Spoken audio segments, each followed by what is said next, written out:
오늘은 예배 후 광고 시간에 서리 집사 임명이 있습니다. 그래서 기도하실 때는 하성주 성도님이셨는데 광고가 끝나면 하성주 집사님이 되십니다. 서리 집사라고 하지요. 서리라는 말이 혹시 무슨 말인지 아시나요? 서리.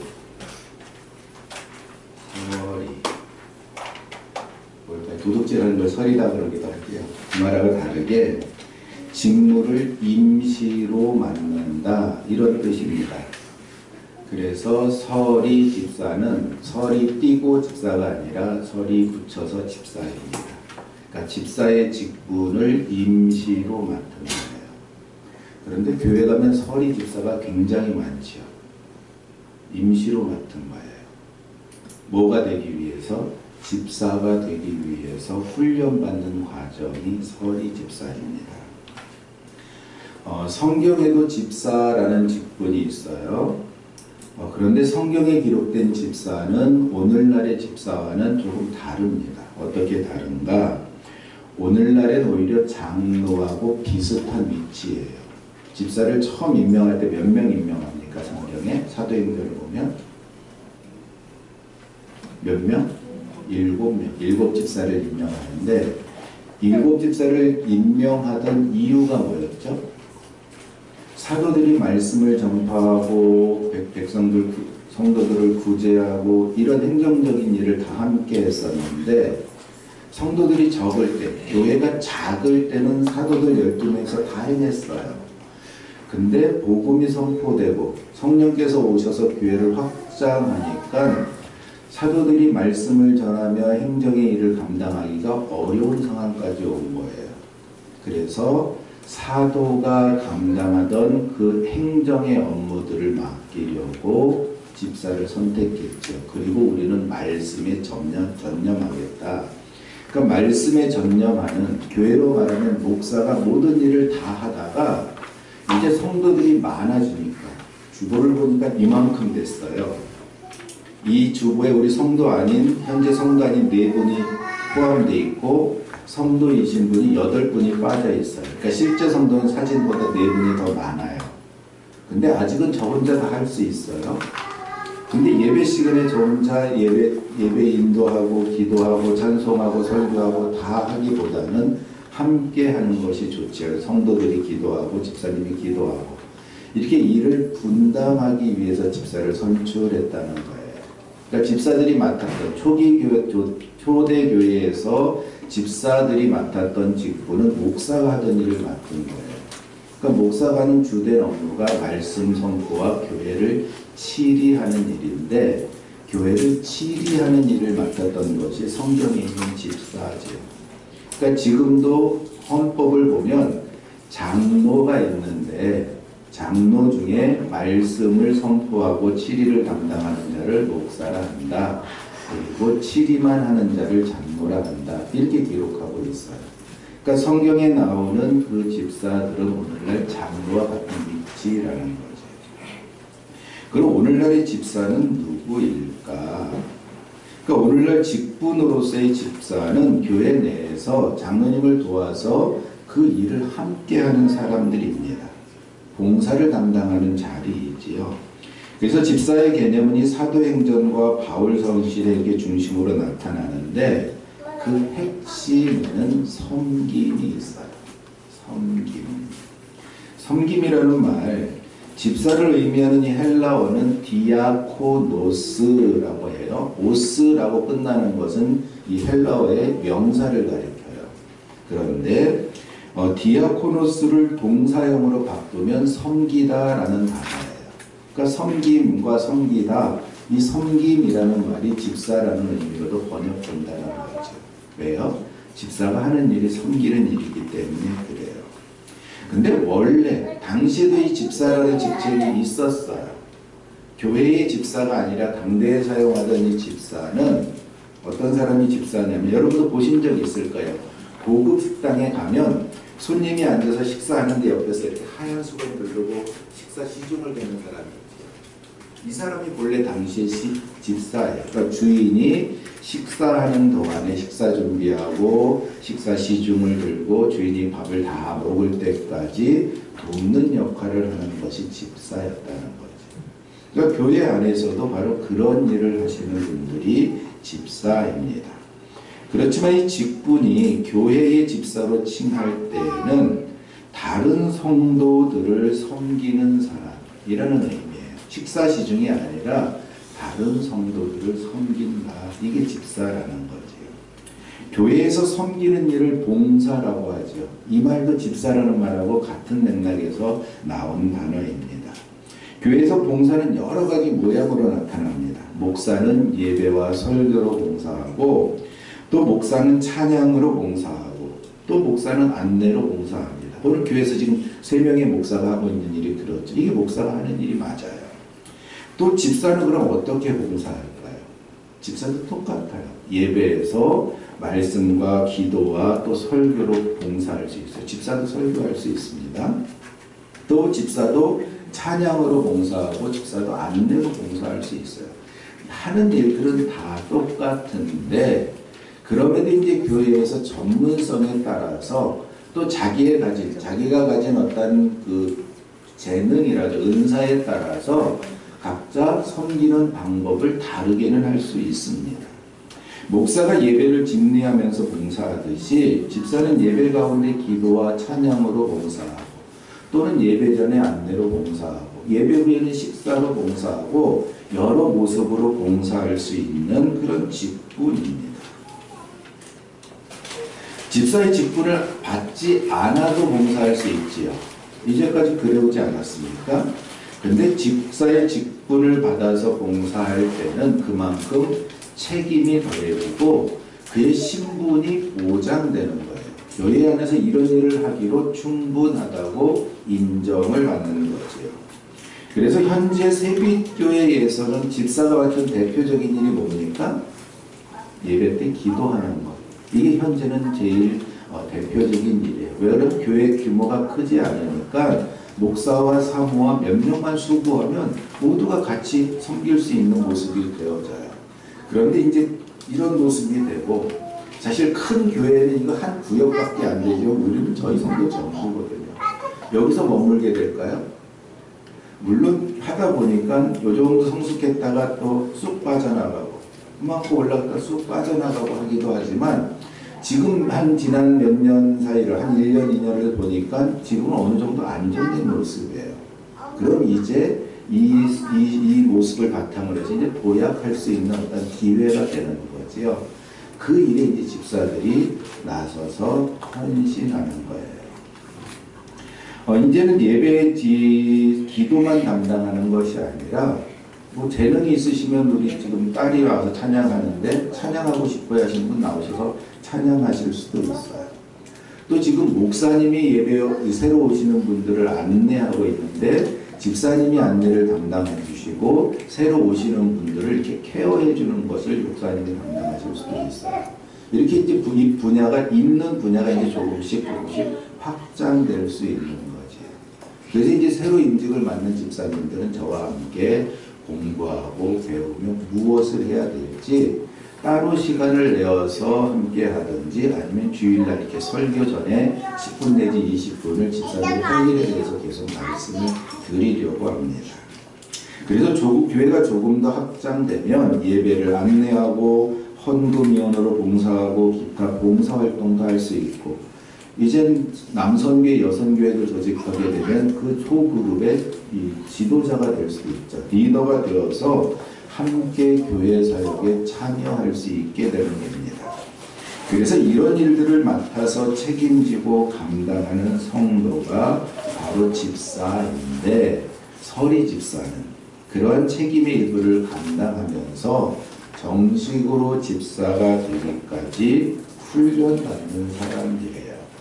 그래서 서리 집사가 집사로 그 직분을 충분히 감당할 수 있다고 인정이 되면 당회의 허락을 받아서, 또 다른 표현으로는 교회의 허락을 받아서 안수를 받게 되면, 서리 집사는 임기가 1년이에요. 1년마다 계속 임명을 받아야 서리 집사가 될 수 있어요.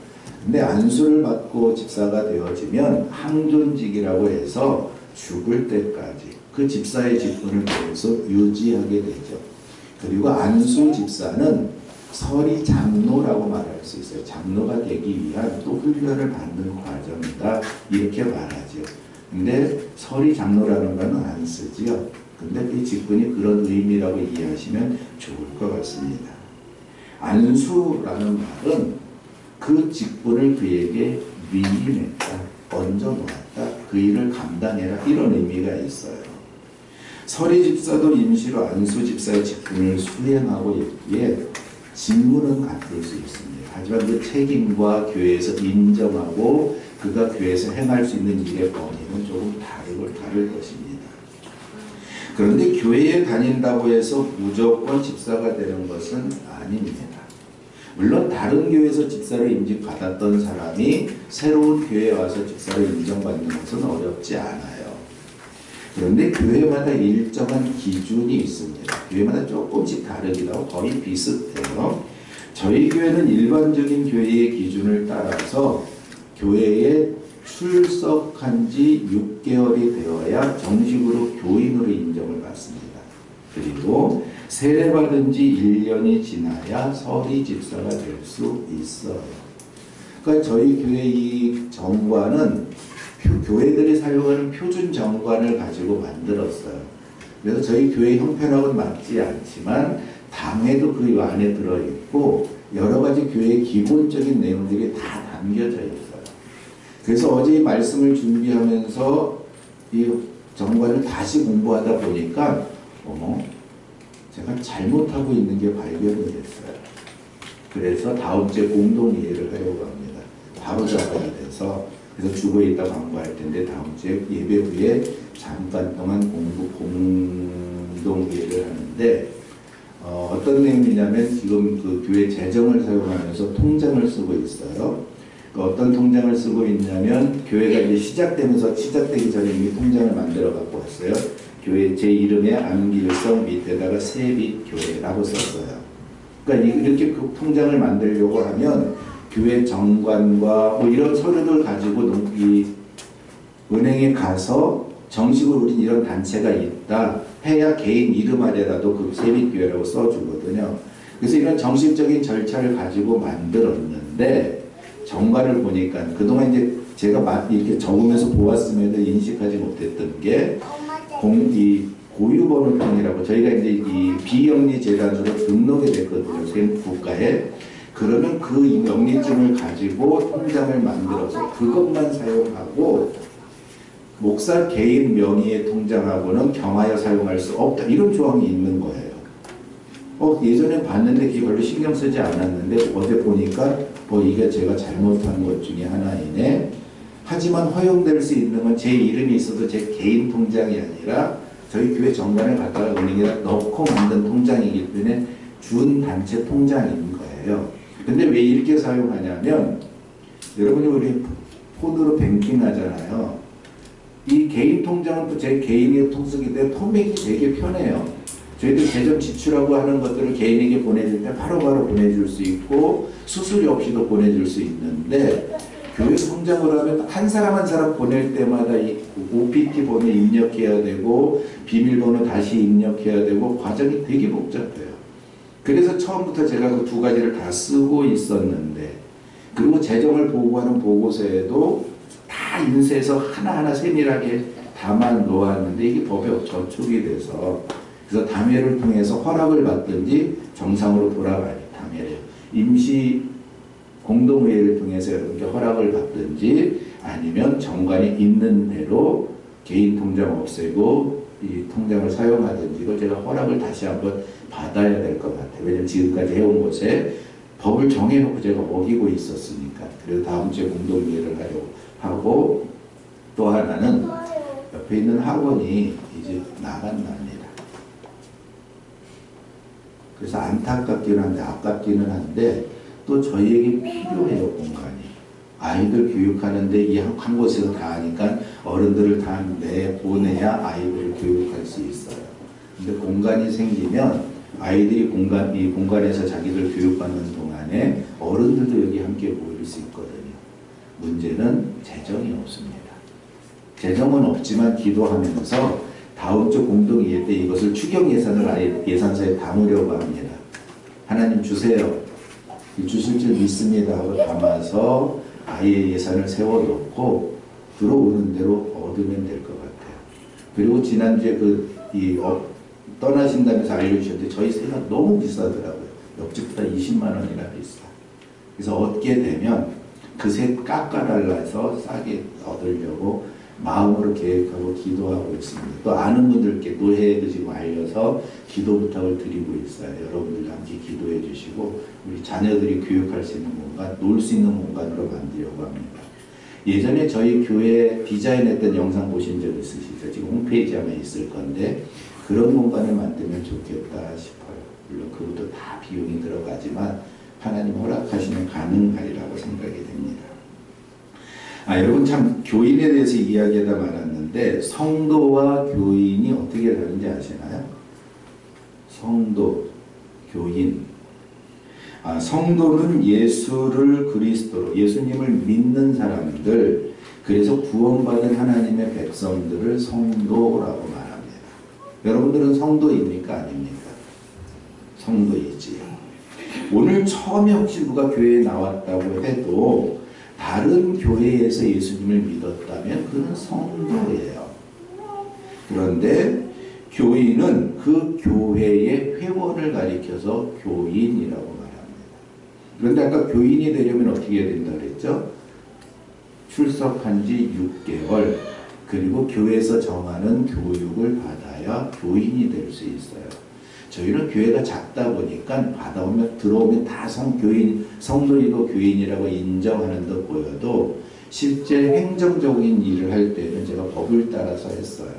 그래서 오늘 집사로 임명하는 사람들은 적어도 교회에 등록한 지 출석한 지 1년 이상 지나신 분들이에요. 그래서 오늘까지 기다렸어요. 우리 하집사님, 이따가 하집사님도 지난주가 이제 1년이 되시거든요. 그래서 지난주에 하려고 했다가 요번 주 한 주 지나고 지금 함께 준비해서 나오는 겁니다. 그래서 교회에서 일정한 기간 동안 교육을 받아야 정식 교인이 돼서 이 교회에서 하는 어떤 일들에 대해서 의견을 제시하고 함께 일을 감당해 나가고 그러는 거예요. 새빛교회로 이렇게 개척에게 반갑고 기쁘고 맞아주기는 하지만 사실 교인으로 인정하게 여러분들 교육받으신 거 있어요? 인정받기 위해서 교육받으신 게 없으시죠? 주일날 이렇게 설교하면서 제가 다 교육했다고 그냥 인정하는 거예요. 그런데 정식으로 교회 가면 새로운 신자들이 들어오면 새신자 교육이라고 해서 4주, 6주, 긴 곳에서는 한 10주 이렇게 교회에서 교육해서 그분에 대해서도 알고 그분도 교회에 대해서 알고 이런 정식 교인으로 인정해주는 이런 과정들이 있습니다. 저희들 겉으로는 속으로는 준비하고 있지만 겉으로는 아직 드러나고 있지 않아서 못했고 또 그래도 붙들고 제가 1대1이라도 교육을 시켜서 지금도 진행 중인 분도 계셔서 하나님의 말씀인 성경이 무엇인지 교회가 무엇인지 우리가 신앙생활을 어떻게 해야 되는지 이렇게 붙들고 이렇게 교육해 보니까 그분들이 교회에서 계속 열심히 섬기고 예배하고 하는 것을 볼 수 있습니다. 그래서 오늘 집사로 임명되는 분들은 새벽교회에서 이러한 자격이 있다고 인정하고 조금 더 책임을 가지고 섬기시도록 부탁드리는 것입니다. 그렇다면 집사를 섬기는 사람이라고 할 때 이 섬김이 뭘까요? 섬김. 참 어려운 단어입니다. 정말 쉬운 단어이면서도 어려운 단어예요. 누가 들어올 때 문 열어주는 것도 섬김이에요. 그렇죠. 누가 들어올 때 어서 오세요, 반갑습니다, 잘 오셨어요, 인사하는 것도 하나의 섬김이에요. 예배가 마치면 이제 식사 준비를 하는데 식사 준비를 하려고 다들 들어앉아서 막 숟갈도 나눠주고 그릇도 갖다 놓고 밥도 푸고 이것도 섬김이에요. 다 끝나고 나서 서로 제가 할게요 그리고 설거지 하시는 것도 또 하나의 섬김이에요. 그런데 성경에서 그 섬김의 본을 보여주신 분이 계십니다. 여러분 마가복음 10장 45절을 한번 들어보십시오.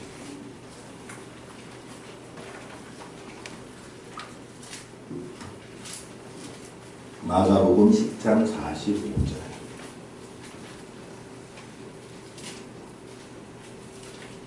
이 구절은 아주 중요한 구절이니까 암송하십시오. 함께 읽어볼까요? 시작. 인자가 온 것은 섬김을 받으려 함이 아니라 도리어 섬기려 하고 자기 목숨을 많은 사람의 대속물로 주려 함입니다. 이게 섬김이라는 거예요. 예수님은 섬김을 받으려 오시지 않았다는 거지요. 도리어 섬기려 오셨다는 거예요. 그럼 그 섬기려라는 말이 받고 있는 그 다음의 말은 뭘까요? 본문을 한번 보세요. 뭐라고 되어 있나? 도리어 섬기려 하시는데 어떻게 섬기려 하십니까? 자기 몫을 많은 사람의 대속물로 주려 하신다는 거예요. 대속물이라는 것이 뭡니까? 죽어야만 되는 사람들, 이 단어의 뜻으로는 노예를 자유롭게 하기 위해서 대신 지불하는 물건이 대속물입니다. 또 성경적인 의미로 하면 죄인들에게 생명을 주기 위해서 대신 주는 것이 대속물이에요. 예수님이 바로 그 대속물로 자신을 주려고 한다는 거죠. 그게 바로 섬김이라는 것입니다. 그러니까 본문 속에 이 대속물로 주려는 섬김, 영어로 말하면 기부인데요. 이 말은 제물로 드리는 것 이라는 의미도 가지고 있어요. 그러니까 예수님께서 오신 것이 섬기려는 것인데 자기 목숨을, 많은 사람들의 목숨을 살리는 제물로, 대속물로 드리려 오셨다. 이것이 바로 섬기려, 섬김의 의미입니다. 그렇게 집사가 맡은 직분이 작은 직분이 아닌 것이지요. 집사는 섬기는 사람인데 다른 사람의 목숨을 살리기 위해서 자기의 목숨을 제물로 드리는 사람들입니다. 누구처럼? 예수님처럼. 그런데 여기에 은혜가 있어요. 나를 죽이는데 왜 은혜가 있을까? 나는 살아야 은혜를 받는 거 아니겠습니까? 나를 죽여서 다른 사람을 살리는데 거기에 어떤 은혜가 있을까? 여러분, 집사로서 맡은 책임과 분량이 이만큼인데 이만큼의 직분을 다 감당할 수 있는 사람이 하나도 없어요. 우리가 아무리 노력을 해도 집사가 맡아야 될 이만큼의 분량의 직분을 감당할 수가 없다는 거죠. 예배 순서에 따라서 기도하고 예배 시간에 조금 일찍 나와서 안내하고 식사를 준비하고 식사 후에 설거지하고 또 어떤 이들은 교사가 되어서 아이를 가르치기도 하고 다 봉사이고 섬기는 일이고 집사의 직분이지만 그 봉사가 정말로 다른 사람을 살리는 대속물로서 나 자신을 드리는 것이다, 이렇게 말할 수 있나요? 우리는 예수님이 우리를 섬겨주신 것처럼 다른 사람을 섬길 수 없는 존재입니다. 그런데 이만한 분량에 이르지 못하고 예수님처럼 섬기지 못하는데 단지 우리가 하는 것은 요만큼밖에 안 돼요. 더 줄이면 요만큼이라고 말할 수 있는데 그만큼이라도 감당하는 자들을 하나님께서 충성되이 여겨주시고 그 직분을 맡기셨다는 거죠. 하나님께서 우리를 충성되이 여겨주신다는 것이 바로 은혜입니다. 우리가 할 수 있는 만큼 최선을 다해서 요만큼밖에 못했는데 이만큼을 다 하지 못하고 그래도 그나마 요만큼 했는데 이것을 다 했다고 인정해 주십니다. 그래서 이것을 은혜라고 말합니다. 그래서 그 직분을 감당할 수 있도록 성령께서 도와주시고 성령께서 이루신 후에 칭찬은 누구에게 해요? 나에게. 잘하였다, 충성된 소가. 이런 칭찬을 해요. 이것이 충성되이 여겨주시는 하나님의 은혜입니다. 지난 금요일날 제가 망원교회라는 데 가서 저희 교회의 상황을 보고하고 예배드리고 은혜를 나누는 시간을 가졌습니다. 근데 거기서 제가 제일 많이 했던 말이 이거예요. 저는 놀고 있는데 하나님은 일하고 계셨습니다.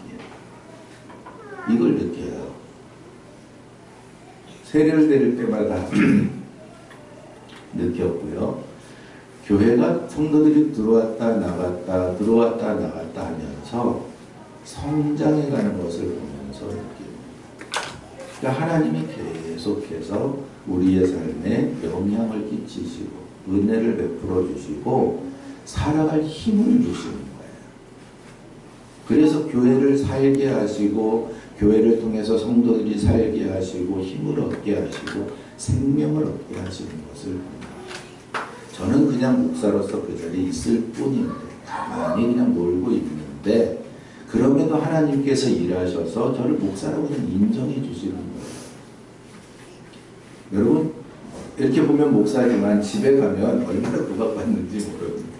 물론 제가 구박을 더 많이 하는지도 모르겠지만 못하는 것들이 너무 많아요. 부족해요. 목사로서 해서는 안 된 일들도 그런 습관 아직 버리지 못하고 갖고 있는 것들이 있어요. 아 이거 하면 안 되는데 여러분들이 알면 아 목사가 어떻게 그런 걸 할 수 있어요? 라고 말하는 그런 습관들을 아직도 갖고 있어요.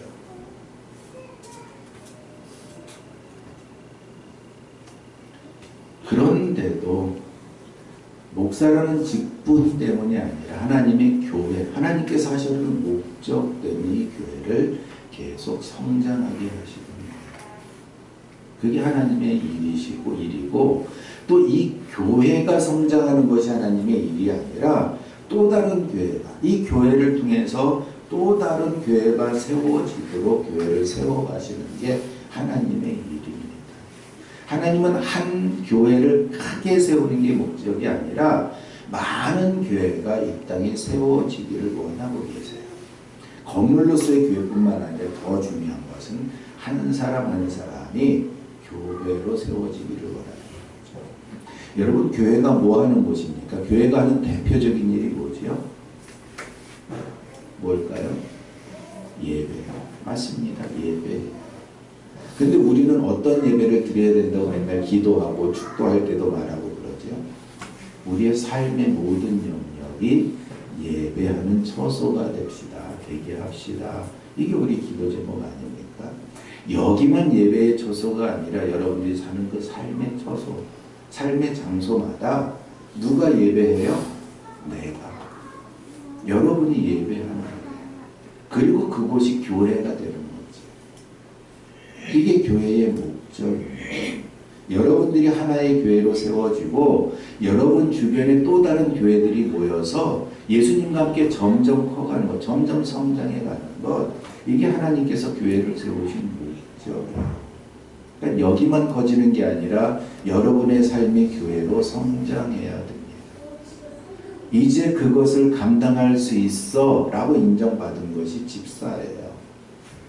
그러니까 집사들은 교회 안에서 공사하는 일뿐만 아니라 여러분의 가정, 여러분의 삶의 터전을 예배하는 곳으로 만들어가는 거예요. 여러분들 교회 안에서 배운 것 그곳에서 가르쳐가고 있잖아요. 정말 잘하는 거예요. 그거예요. 물론 잘 안 돼요. 목사가 해도 잘 안 되는데 집사가 하면 정말 잘 될까요? 물론 집사님들이 목사보다 더 잘하는 사람들도 있어요. 그게 그분에게 맡겨진 어떤 사명이고 은사이기 때문에 그래요. 그런데 잘 안 될 거예요. 그럼에도 하려고 하는 것, 이게 하나님께서 우리에게 주시는 마음이죠. 적어도 못하고 있는데 나는 못하고 있어 라는 부담감이 있다면 이건 하나님이 하시는 일이 분명합니다. 우리 마음에 주시는 거예요. 그렇게 하도록. 예수님의 섬김의 모습이 바로 그거예요. 오늘도 본문에 보면 예수님께서 제자들과 함께 아무도 없는 은군에 도착하셨어요. 그리고 제자들은 마을로 먹을 것을 사러 들어갔고 조금 있다 물길로 여자가 하나 나오고 거기서 여자를 만났어요. 상황으로 보면 그냥 예수님이 거기 왔고 힘들어서 쉬고 그 다음에 여자를 만난 것이지만 그 속에 예수님께서 하신 섬김은 와 있는 여자를 찾아오신 것이 아니라 먼저 와서 기다리시는 거예요. 이게 섬김입니다. 이게 예수님이 우리에게 보여주는 섬김이에요. 그 예수님의 섬김이 무엇이 되었습니까? 많은 사람을 살리는 대성물이 되신 거예요. 많은 사람 중에 그 여자 한 사람을 살리시려고 오늘 사마리아를 지나서 가고 있는 거예요. 관습대로라면 사마리아를 돌아서 저 요단강가로 갔든지 그랬을 텐데 오늘 이 여자를 살리시려고, 이 여자를 위한 대속물이 되시려고 사마리아 수가성 그 옆에 있는 우물을 찾아가시는 것입니다. 여러분 지난주에도 한번 나누었는데 본문 10절을 한번 보십시오. 예수께서 대답하여 이르시되 내가 만일 하나님의 선물과 또 내게 물 좀 달라 하는 이가 누구인 줄 알았더라면 내가 그에게 구하였을 것이요 그가 생수를 내게 주었으리라. 그 여자가 예수님이 누군지 알았더라면 오히려 생수를 주세요라고 구했을 것이고 구했으면 주었을 것이다 라고 말하지요. 여기서 예수님께서 말씀하신 생수는 뭘까요? 마시면 영원히 살 수 있는 그 생수는 뭘까요? 우물가에서 지금 말하고 있어요. 뭐 성경은 해석하는 신학적으로 우물은 율법이고 생수는 복음이다 뭐 이렇게 해석하기도 하는데 오늘 본문의 내용을 보면 생수를 내게 주었으리다 라고 말하는데 마시고 영원히 살 수 있는 생수라면 예수님 자신을 가리키는 내가 누구인지 대속물로 온 죄인의 대속물로 온 내가 너의 대속물이 되어주겠다. 이게 바로 생수입니다. 생명의 물인 거지요. 먹으면 먹는 사람이 계속 살아갈 수 있고 죽었던 자도 살려내는 생수입니다. 여러분도 그러한 생수를 받고 싶지 않습니까? 받고 싶으신 분 한번 손 들어보세요. 이런 거짓말쟁이 이미 받으셨어요, 여러분들. 네, 받고 싶은데 받은 걸 이게 모르고 있으면 어떡할까? 우리는 받고 싶은 게 아니라 받은 걸 감사하며 살아가야 합니다. 이미 받는 거예요. 적어도 성도라는 이름을 가진 사람들은 이미 생수를 받아서 살아있는 거예요. 이것을 아셔야 되고 기억하셔야 됩니다. 오늘 그 생수를 그 여자에게도 주시려고 오신 거예요. 오늘 그 여자에게 하시는 말씀은 내가 누구인지 알았더라면 생수를 주었을 거야. 그런데 내가 나를 모르니 줄 수 없어. 이런 말이 아닙니다. 14절을 보십시오. 예수님이 다시 한번 말씀하셔요. 내가 주는 물을 마시는 자는 영원히 목마르지 아니하리니 내가 주는 물은 그 속에서 영생하도록 솟아나는 샘물이 되리라. 생수를 마시는 자는 영원히 목마르지 아니하리라. 그 생수는 영생하도록 솟아나는 샘물이 되리라. 그런데 그 물이 어떤 물입니까? 14절을 보면 내가 주는 물은 이 말이 두 번이나 반복되어 있어요. 두 번이나 반복되어 있다는 얘기는 준다는 얘기입니다. 그런데 어떻게 줍니까? 그 물을 받을 수 있는 상태로 만들어서 주세요. 그냥 무조건 주시는 것이 아니라 여자가 지금은 받을 수 없는 상태이지만 받을 수 있는 상태로 만드셔서 내가 주는 물을 마시고 영생하고 살아가게 하신다는 거지. 그래서 그 속에서 영원토록 솟아나는 샘물이 되게 하신다는 거예요. 어떻게 알게 하시는가? 여자에게 그런 물이 있다면, 예수님께서 정말 그런 물이 있다면 얻고 싶은 그 물을 어떻게 주실까? 15절 보십시오. 여자가 이르되 주여 그런 물을 내게 주사 목마르지도 않고 또 여기에 물을 기르러 오지도 않게 하옵소서. 여자는 자기가 알고 있는 게 아직 그거밖에 없어요. 그 땅에서 그 우물에서 길어내는 물밖에 없고 영원토록 솟아나는 샘물에 대해서는 몰라요. 하지만 예수님의 말씀을 들어보니 그런 물은 정말 좋은 물 아니겠습니까? 생명을 살려요. 영원토록 목마르지 않아요. 영원토록 계속 솟아나는 샘물이라는 거죠. 여러분 우물이 무슨 뜻인지 지난주에 나누지 않았습니까? 비왔던 물을 받아두었다 그것을 떠서 사용하는 그런 물이 아니라 땅에서 솟아나는 샘물이 된다는 거예요. 그런 물을 드디어 예수님께 달라고 요청해요. 왜 요청할 수 있었습니까? 그런 물이 있다는 것을 이제 들어서 알게 되었으니까 요청할 수 있게 되는 거죠. 근데 요청한다고 무조건 받을 수 있는 게 아니라 누가 받을 수 있는지 이제 알려주시는 거예요. 그런 물은 예수님이 누군지 모르면 얻을 수 없어요. 그런 물은 예수님이 누구이신지 알아야만 얻을 수 있는 물입니다. 그런데 아직 예수님이 누구신지 알지 못하는 여자가 그 물을 달라고 요청만 했네요. 그렇다면 과연 그 물을 달라고 요청한 여자가 그런 물을 얻을 수 있을까요? 예수님께서 아직 예수님이 누구이신 줄 알지 못하는 여자에게 그런 물을 주실 수는 있을까요? 물론 주실 수는 있지만 그냥 주시지 않는다는 거죠. 예수님께서도 이미 말씀하셨어요. 내게 물 좀 달라는 이가 누구인 줄 알았더라면 구하였을 것이고 구하면 주었으리라. 근데 지금 구하기는 하는데 아직 모른다는 거죠. 그렇기 때문에 아직 예수님도 그 여자에게 생수를 주실 수가 없습니다. 그런데 16절을 보십시오. 함께 읽겠습니다. 시작. 이르시되 가서 네 남편을 불러오라. 왜 남편을 불러오라고 했을까요? 굉장히 커지는 분이 계시는데 왜 남편을 불러오라고 그랬을까? 그런 물을 달라고 하는 여자에게 그런 물을 주시려고 하기 때문에 불러오라는 거죠. 주시려고 하기 때문에 불러오라는 거죠. 안 주려면 불러오라는 소리 안 하죠. 못 줘 라고 말씀하셨겠죠.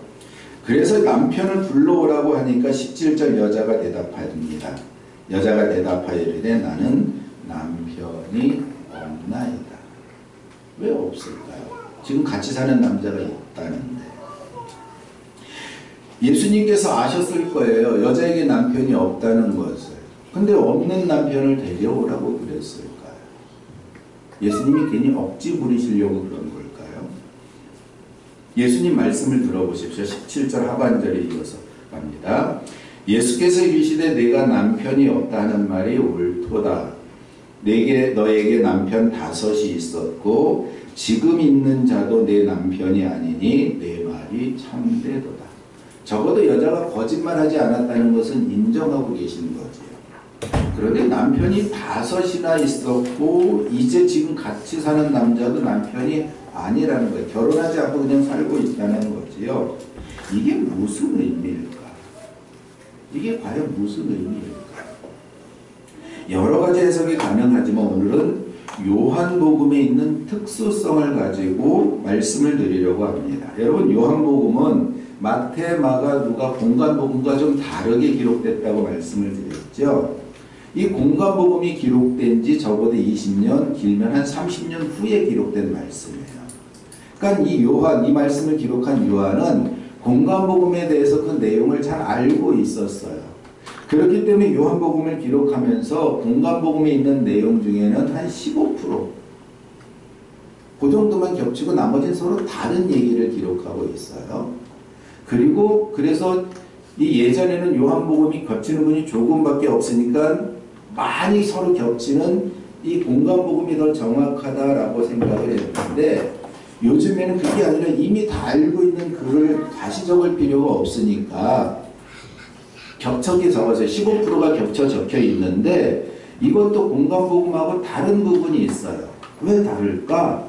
요한이 생각할 때 공간복음에 기록된 내용이 실제하고 조금 다르다는 거죠. 그래서 올바로 수정해서 기록한 것이 요한복음이다. 이렇게 보는 거예요.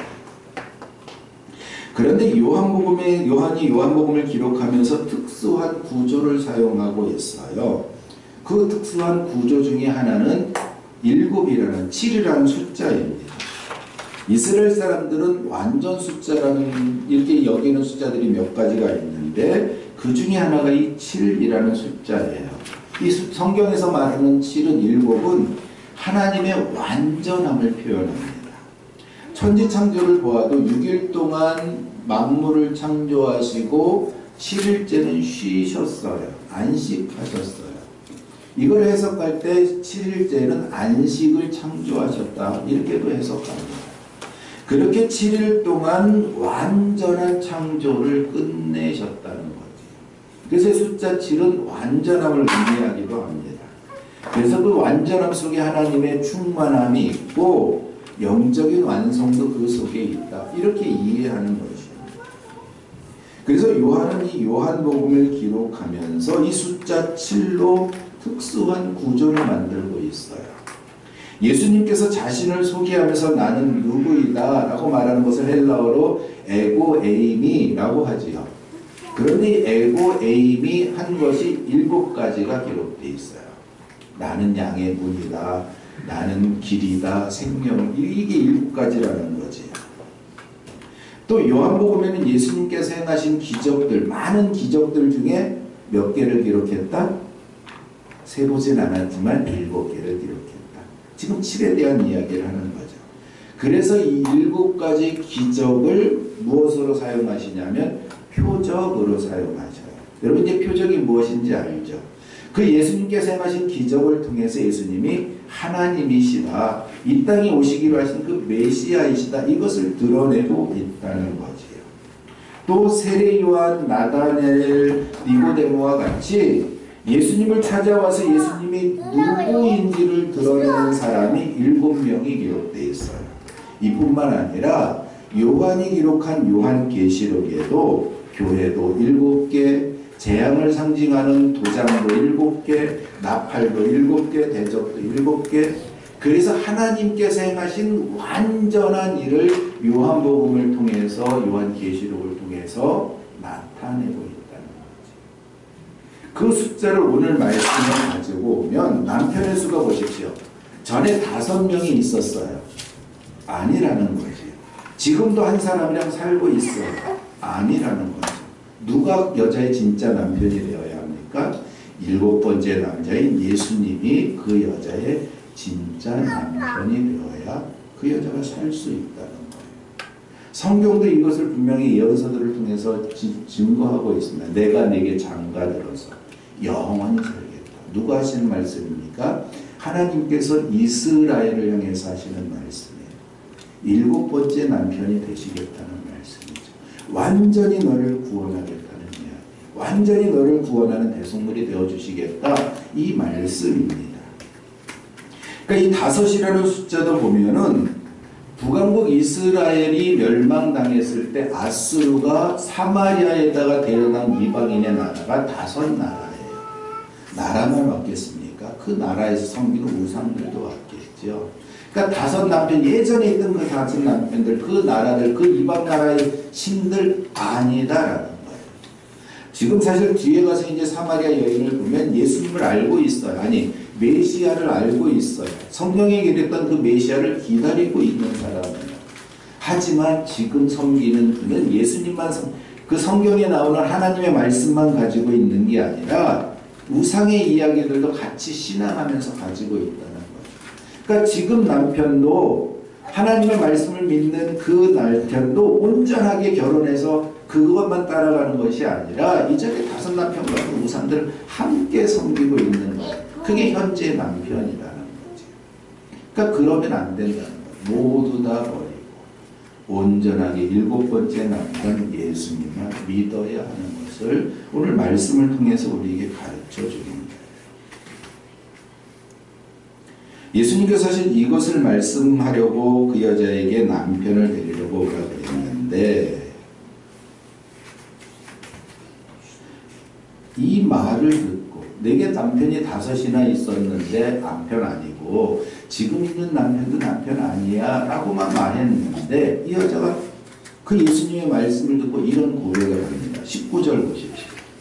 여자가 이르되 주여 내가 보니 선지자로소이다.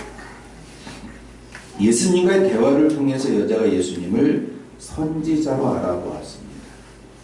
성경에서 선지자란 하나님의 특별한 계시를 받은 자, 또는 신약에서는 모세와 같은 선지자를 선지자라고 불러요. 또 영적인 판단을 내릴 수 있는 권위자를 의미하는 단어가 바로 이 선지자입니다. 그런데 사마리아 여자가 예수님을 선지자로 알아보았다는 것, 이것을 긍정적으로 본다면 여자가 예수님을 하나님의 선지자로 인정했구나, 이것을 알 수 있어요. 하지만 다르게 볼 수도 있지요. 왜냐하면 무속이나 이방 신앙이 바로 이런 것이기 때문에 그렇습니다. 여자가 말하지 않은 여자의 과거를 예수님께서 말씀하셨어요. 여러분, 제가 지금 여러분의 과거를 만나서 여러분들이 제게 설명하지도 않았는데 제가 줄줄이 얘기한다면 저를 어떻게 인정하시겠습니까? 그리고 그런 얘기를 다 한 후에 이제 여러분들이 이렇게 해야 됩니다라고 말한다면 얼마나 권위가 있겠어요. 그 말씀을 안 따라갈 사람이 없을 겁니다. 근데 무속이 바로 이런 거예요. 이방의 우상들도 바로 그런 거예요. 최근에 이런 문제로 인해서 우리나라도 굉장히 어렵게 되지 않았습니까? 그런 상황에 놓이는 거죠. 근거 없는 자신감이 아니라 무속을 통해서는 젊게 이것을 자신감의 근거로 삼다 보니 문제가 생긴 거예요. 이런 상황이 벌어질 수 있다는 것이 이해가 되기도 합니다. 누군가가 선지자로 보여졌다면 그 선지자의 말을 그냥 들을 수밖에 없는 거예요. 따라갈 수밖에 없는 거예요. 그런데 남편 아닌, 지금도 함께 살지만 남편 아닌 그 남편을 따라가면 이러한 일이, 어려운 일이 벌어질 수밖에 없는 거지. 여자가 예수님을 선지자로 여긴 것도 바로 그러한 맥락은 아닐까 생각해 보았는데 적어도 요한의 글을 보니까 그렇지는 않은 것 같습니다. 다행입니다. 여자가 고백한 이 선지자라는 단어가 당대에는 하나님의 말씀을 대언하는 자, 우리가 이해하는 하나님의 선지자를 가리킬 때 사용된 말이에요. 이 말이 나중에는 이 이슬람교에서도 사용되는데 그것은 훨씬 후대의 일입니다. 그러니까 예수님 당시에 지금 요한복음에서 사마리아 여자와 예수님이 대화할 때의 선지자라는 단어는 하나님의 선지자를 가리키는 단어예요. 그러니까 이 여자가 예수님을 적어도 하나님의 선지자로 인정하게 되었다라는 것입니다. 여자가 예수님을 선지자로 인식하고 대화의 주제가 예배로 넘어가요. 이 예배에 관한 말씀은 다음 주에 나눌 예정입니다. 여자가 예수님을 선지자로 인식하게 되면서 이제 예수님께서 이곳에 오신 목적과도 연결이 돼요. 여자가 이제 생수를 구하게 하시고 그 여자에게 생수를 주시려고 오셨기 때문이지요. 시간이 많이 지났는데 조금 오늘은 계속하겠습니다. 여자는 예수님과 대화를 통해서 예수님이 누구이신지 점점 알아가게 됩니다. 주여, 내가 보니 선지자로소이다. 주여, 요 말에 머물러서도 참 좋았을 뻔했어요. 이 당시 이 사람들이 쓰는 주여라는 말은 하나님을 가리키는 말이었거든요. 물론 주인을 가리키는 말, 자기보다 높은 사람을 존경해서 부르는 말로도 사용됐지만 구약 성경인이 주여라는 말이 여호와를 대신하는 말로 사용되었어요. 그러니까 하나님으로만 불렀으면 좋았을 텐데 아직 그렇게 보지는 못한 거예요. 그러니까 내가 보니 선지자로소이다. 선지자로 보았다는 거지. 그러니까 지금은 이 여자에게 예수님이 선지자 정도로 높은 분이신 것까지는 인식이 되는 거예요. 세례 요한이 등장했을 때도 사람들은 요한을 메시아가 아닐까 생각했어요. 근데 요한은 말하죠. 난 메시아가 아니다. 오히려 실제 예수님을 보면서 보라, 세상 죄를 지고 가는 하나님의 어린 양이로다 선언하지요. 이게 예수님을 바르게 바라보는 사람들을 향해서 외치는 소리입니다. 예수님이 누구신 줄 알고 예수님을 다른 사람들에게 소개하고 선포하는 일을 하는 사람이 선지자입니다. 예수님께서 자신을 메시아임을 드러내고 선포하기 위해서 또 사마리아 여자에게 자신을 소개하고 선포하고 있기에 예수님도 선지자인 것은 분명해요. 그런데 거기서 머무를 수는 없죠. 예수님께서 인도하시는 대로, 예수님께서 이끄시는 대로 나아가면, 여자도 여기에 이끌려 나아갔더니 결국은 예수님이 누구이신 줄 알게 됩니다. 여자에게 있어서 예수님은 선지자입니다. 여자의 과거를 다 알아요. 여자의 모든 죄를 다 아는 선지자이지요.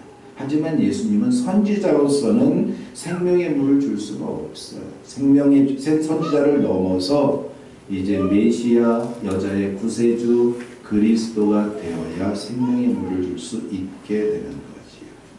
이처럼 예수님께서 이끄시는 대로 따라가면, 순종하면 예수님이 누구인 줄 알게 될 겁니다. 예수님은 여자를 둘러 물을 달라 하는데 그런데 예수님의 부르심은 그 여자가 주는 물을 받기 위해서가 아니라 그 여자에게 생명의 물을 주기 위해서 부르신 것입니다. 그래서 예수님의 부르심에는 후회하심이 결코 없다고 하시지요. 예수님이 우리를 부르셨을 때 결코 후회하지 아니하신다는 말입니다. 그런데 그 부르심에 순종해서 따라가는 사람들에게도 후회가 없습니다. 왜냐하면 그 길에 생명이 있기 때문입니다. 주여 내가 보니 선지자로서이다 했던 여자의 고백이 와서 오라. 이는 그리스도라 하는 고백으로 바뀌어요. 이 뒤에 가서 본문을 보면 그렇습니다. 또 그 여자의 마을 사람들도 예수님의 말씀을 듣고 그가 참으로 세상의 구주신 줄 알았다. 이렇게 마을 사람들도 고백합니다. 우리들도 역시 예수님이 이끄시는 대로 따라가면 그 고백 가운데 승리하게 될 것입니다. 또 오늘 새로 집사로서 직분을 맡으신 분들도 예수님을 믿고 따라가 보십시오. 그럼 그 길에는 물론 힘들어요. 어렵습니다. 왜 이런 생각이 들 때도 있지만 순종하며 따라갈 때 그 주님께서 인도하시는 그 길에 생명이 있고 기쁨이 있고 평안이 있고 또 영원한 하나님 나라에 이르게 될 줄